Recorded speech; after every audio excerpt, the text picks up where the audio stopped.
Assalamualaikum warahmatullahi wabarakatuh. My name is Nurul Shaira binti Idris. My matric number 190704. Today, my group will present about forced labor and human trafficking on FGV plantation. I will present about the summary of the case. Malaysia is the world's second largest producer of palm oil, behind only Indonesia. The Malaysian palm oil sector depends heavily on foreign migrant labor from countries such as Indonesia, Bangladesh, India, Myanmar, Nepal, and the Philippines.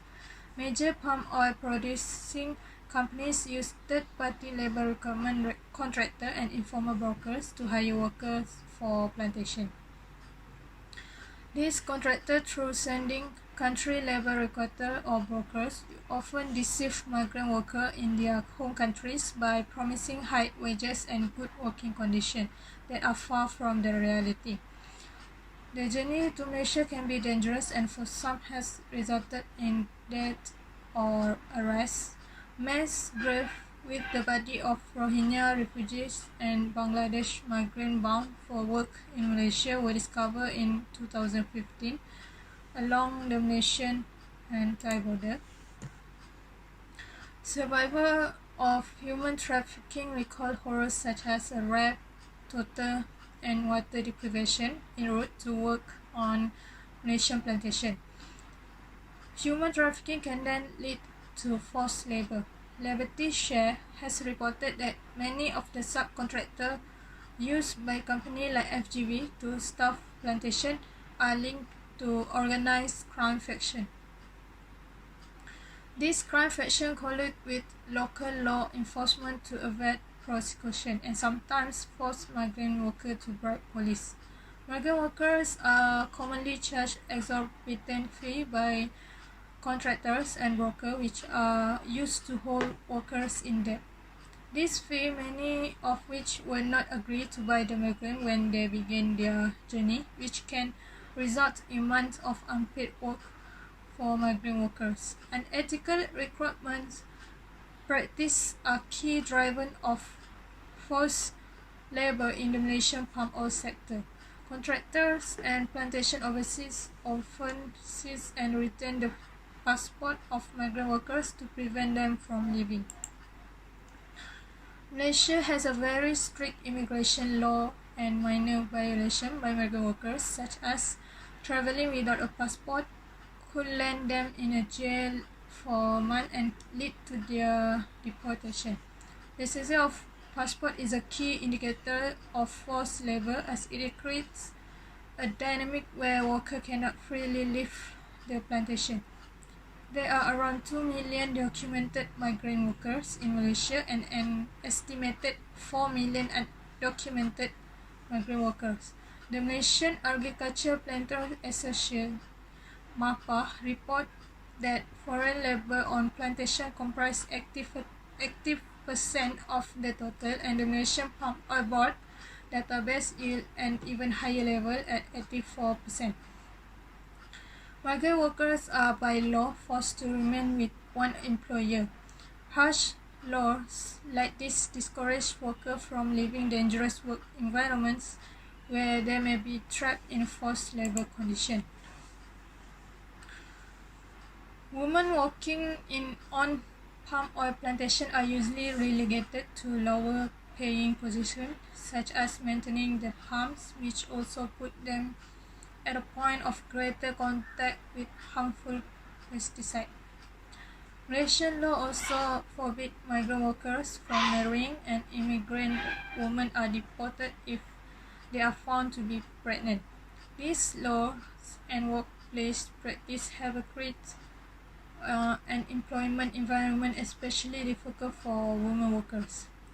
The ILO 2017 report of the Committees of Experts on the Application of Convention and Recommendation expressed deep concern for indication of the forced labor and human trafficking of migrant workers on palm oil plantation in Malaysia, especially in the state of Sabah, where FGV operate many plantations and relies heavily on migrant worker families from Malaysia.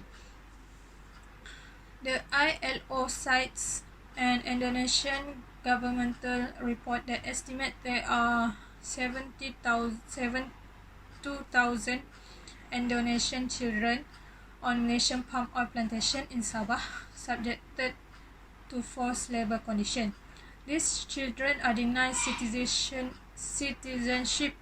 in Malaysia and are often unable to inherit citizenship from their parents' country. They cannot attend school beyond primary level or receive important government service such as healthcare in either country and are particularly susceptible to being caught up in child or abusive labor conditions. This makes them especially vulnerable to exploitation by employers. The ILO noted in 2018 that the Malaysian government has failed to reply or respond in any way to this finding. So I will present to another presenter. Assalamualaikum, I'm Farah Anwira binti Rabal. So I will continue for the first major issue that FGV Global Berhad face, which is the labour force. So the first one is workers are paid below the minimum wage. FELDA has effectively transitioned from a government development agency empowering rural nations into a major corporate global force in the palm oil industry, using low-paid and tightly controlled migrant workers. Some of the workers complained that their pay was often below the minimum. This can be seen whereby a number of recent pay slips seen by the Wall Street Journal under Felda name showed monthly payment only for 700 to 800 ringgit per month. The company, which is the Felda Berhad, said people have to work at least 26 days a month to qualify for the minimum wage. So the workers said supervisors sometimes didn't give them enough work to meet their threshold. Although under the Malaysian law, plantation must provide enough for full-time workers to meet the minimum wage. In 2018, the Roundtable on Sustainable Palm Oil (RSPO) plans to conduct an investigation at Kilang Sawit Sorting Mill in Negeri Sembilan and its supply base. From the investigation, they confirmed the presence of forced labour indicators detailed in follow-up letter in the late 2018. The letter informed the company that it found exploitative practices on its plantations, including forcing workers to sign contracts in language that they do not understand, depriving workers the right to terminate their job, discrimination against foreign workers, seizures of passports, human trafficking, inadequate food supplies, and other human rights violations. Following the investigation, the RSPO suspended the certificate of Kilang Sawit Sorting Mill and its surrounding plantations. So the organisation also ordered a full investigation and audit of every other FGV owned and all the operated plantation in Malaysia. The second one is practice of seizing migrant workers' passport issue, whereby the contractors and plantation overseas often seize and retain the passport of migrant workers prevent from leaving. Malaysia has very strict immigration laws and mirror and minor violation by migrant workers, such as travelling without a passport could land them in jail for months and lead then to their deportation. The seizure of passport is a key indicator of forced labour as it creates a dynamic where workers cannot freely leave the plantations. Plantation managers restrict the movement of migrant workers by seizing their passport upon arrival and threatening to report workers as undocumented if they misbehave or leave their plantations. So, the migrant workers who are arrested for being undocumented face months in detention centres and deportation. So that's all from my part. Thank you. Assalamualaikum. My name is Nabila Farhana Kamrozaman. I will continue for the second major issue, which is human trafficking. As you guys know, human trafficking happened due to the weak governance in an organization. In July 2015, there is an article released by the Wall Street Journal with a title Palm Oil Migrant Workers Tell of Labor Abuses on Malaysian Plantation, whereby in this article they expose human trafficking and other abuses of workers on the plantation of Felda Global Venture. Because of the demand of the palm oil is increasing, so they need an army of migrant workers to work for them. They need a worker to toil in the heat, using long pole with attached sickle to saw off fruit bunches high in the trees, then hoisting the heavy clumps of fruit onto trucks head to mines that extract oil. They buy and sell us like a cattle, said one of the Bangladesh workers. Based on one article, they interviewed one of the Bangladesh worker named Muhammad Rubel, 22 years old, whereby when he come from Bangladesh to Malaysia, he took a boat which is take plus minus 3 weeks. During that 3 weeks, he need to crowd it in that boat with inadequate food and water, followed by more weeks confined in a jungle camp while God extorted a ransom from his parent back home. At the same time, he also saw a dozen of fellow illegal migrants die, disease or beating. And he also said that if he know this is the reality, he will never leave home sweet home. However, there is second labor audit which carried by Wild Asia in January 2016. In the audit that revealed that the workers are afraid to telling the truth, whereby they are not being made aware of their right of freedom of association. This is the interesting part, whereby Malaysian and Thai police found almost 150 bodies of human have died in human trafficking at the Wang Kalian camps. It's 30 billion global palm oil industry which has boomed with demand from the US and China is part of the problem. Many of undocumented migrants end up in Malaysia, which export nearly 12 billion of palm oil a year, which also estimated 40% of the world's supply. However, there are almost 50,000 of people who are trying to come to Malaysia using the boat, but they are dying when they are on the way to come to Malaysia. Those people are forced to leave their home country, some even at the gunpoint. They and their families are also victims of extortion. Believe or not, those people been treated of arrest by people in authority because their people have been taken away. Just like my friend said just now, just like Farah said just now, their passport been taken away, so they don't have identity when they are staying in Malaysia.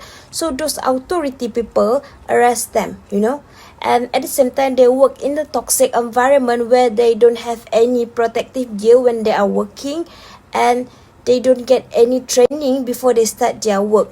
And some of them also claim that they suffer disabilities and injuries, but they don't receive any adequate treatment or compensation. Guys, we cannot allow this crime keep continuing happen. So the Malaysian government, global palm oil buyers, financiers, and the international community must hold palm oil companies to account, especially government-linked companies like Felda. Last but not least, Grant and Eisenhower ESG, a US-based plaintiff advocate firm, called on the US government to bar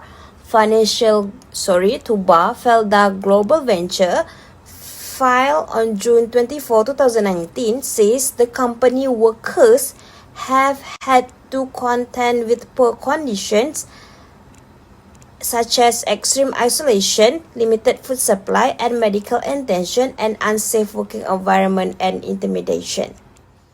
Hi, my name is Ain Atika binti Rashid. My metric number is 190720.